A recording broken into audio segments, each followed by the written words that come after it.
இன்னைக்கு பெண்களுக்கு ரொம்ப சந்தோஷமா இருக்கும். ஏன்னா, பெண்கள் விருப்பப்பட்டபடி அவங்க அண்ணன், அவங்க தம்பி, அவங்க தளபதி, அவங்க மாமா, தமிழக மக்களுடைய முதல்வர் பெண்களுக்கான அந்த இலவச திட்டங்கள இன்னைக்கு அறிவிச்சிருக்கார். 110 விதியின் கீழ் இந்த இலவச திட்டங்கள பெண்களுக்கு அறிவிச்சிருக்கிறாங்க.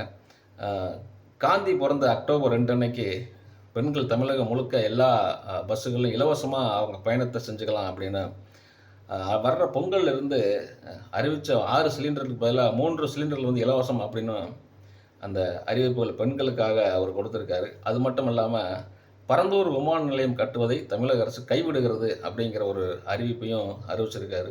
இது ரொம்ப அ பாராட்டக்கூடிய ஒரு விஷயம் தான். ஏன்னா, விவசாய நிலங்கள அழிச்சிட்டு இப்படி விமான நிலையம் வர்றத யாரும் ஏத்துக்க மாட்டாங்க.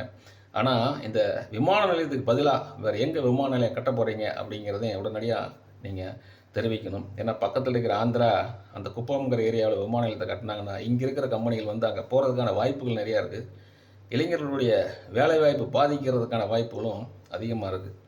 அதே மாரி இந்த இலவசங்கள இந்த கொண்டாடுற அண்ணனுடைய தங்கைகள், அக்காக்கள், அத்தைகள், மாமிகள், அப்புறம் தளபதியோட தங்கைகள்லாம் நீங்க கொண்டாடுங்க.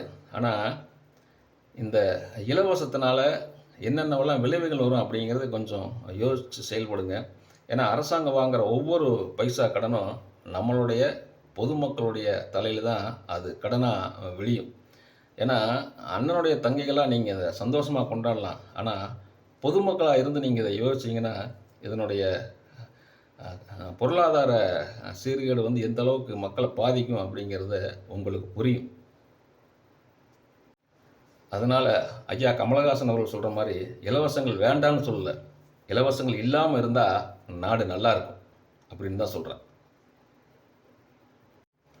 இதுக்கும் கீழ கமெண்ட்ல 5 வருஷமா நீ என்ன பண்ணிக்கிட்டு இருந்த? கடந்த ஆட்சியிலலாம் யாரும் குடுக்கலையா? அவங்க செய்யாதத நாங்க செஞ்சுட்டோம். எங்க தளபதி மட்டும் தான் இந்த இலவசத்த குடுக்குறாரா? அப்படின்னு நீங்க கேள்வி கேட்க ஆரம்பிச்சீங்கன்னா, உங்களுக்கெல்லாம் இந்த கேள்வி கேட்க ஆரம்பிக்கிறவங்களுக்கு ஒரு விஷயத்த மட்டும் நான் உங்களுக்கு சொல்றேன். கடந்த ஆட்சியாளர்கள் இலவசமா குடுத்து, குடுத்து, குடுத்து மக்கள யோசிக்க விடாம செஞ்சதுனால தான் நீங்க ஆட்சிக்கு வந்திருக்கீங்க. ஒருத்தன யோசிக்க விடாம அவனுக்கு வேலைகள குடுத்துக்கிட்டு இருந்தா, தன்னோட உரிமைய கேட்க கூட அவன் மறந்துருவான்.